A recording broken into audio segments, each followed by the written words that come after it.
Hello, I'm Karey O'Hara, an assistant professor of psychology at Arizona State University. My colleagues, Doctors Mark Cummings and Patrick Davies, and I conducted a study recently published in Family Process to investigate the impact of interparental conflict on children's mental health. Specifically, we aim to determine whether this association differs depending on whether the parents are married or divorced. Previous research has consistently shown that interparental conflict negatively affects children's well-being. The emotional security theory explains this association by highlighting the role of emotional insecurity.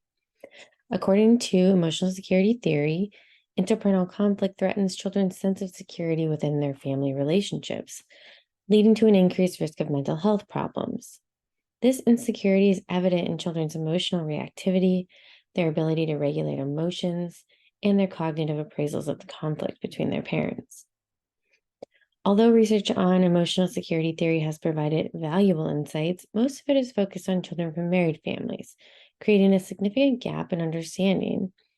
Addressing this gap is crucial as it would inform the development of targeted interventions for children based on whether interparental conflict is occurring within a married or cohabitating family or in a divorced or separated family. In this study, we used a community sample of 1,032 youth, ages 10 to 15, who were recruited from public schools.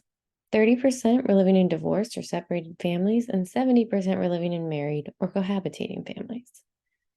The youth were asked about the frequency, severity, and the nature of the conflict they witnessed between their parents, the extent to which they felt safe and secure in their family relationships, and their mental health problems. Teachers also reported on children's mental health problems. We were especially interested in studying different types of emotional security, so we assessed children's emotional security with regard to the relationship between the parents and the children, the relationship between parents, and the child's sense of safety and stability in the overall family unit.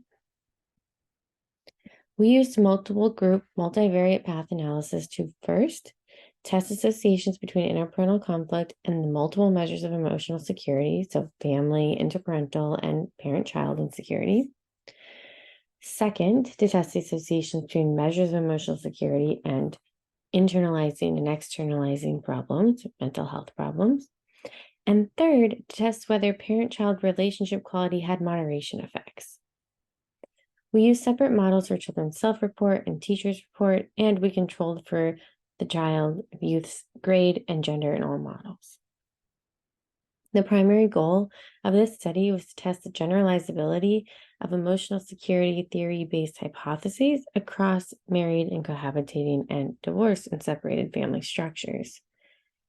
The most important contribution of this study is to show that with few exceptions, interparental conflict had the same implications for emotional security, and all forms of emotional insecurity had the same implications for mental health problems for children residing in married or cohabitating and separated or divorced families. Also, we found that a high-quality parent-child relationship did not mitigate the harmful effects of interparental conflict on emotional insecurity or on child mental health problems. The limitations of this study must be noted, of course. First, this is a cross-sectional sample. Although the sample was well suited to test primary associations in an exploratory fashion, it cannot address questions about temporal precedence. Thus, the study explicitly did not include tests of mediation effects. Second, the sample is primarily comprised of non-Hispanic white adolescents from one geographic location in the United States. Studying these processes in youth from ethnically and racially marginalized communities is a critical and urgent priority for this area of research. Third, the effects observed in the study were based solely on reports from the children themselves. This, of course, raises concerns about whether results are influenced by biases or limitations of a single perspective. We will need studies that include multiple reporters to sort out whether effects differ depending on the reporter's perspective. For example, from the parent's perspective, the children, and the teacher. Finally, there's always some concern with concluding there are no differences, because, of course, there is a possibility that group differences not detected in the statistical models exist. But we used rigorous equivalence inference tests and we argue that any existing group differences are likely to be practically and statistically negligible. In summary, in this study, we found that regardless of whether parents are married or divorced, it is crucial to address emotional security within the family to prevent mental health problems in children. Multiple intervention strategies might be necessary for families with high levels of interparental conflict. One important focus should be on reducing conflict events, the frequency, the intensity with which they occur. However, it's important to recognize that reducing conflict can be challenging, especially during difficult separation, divorce situations.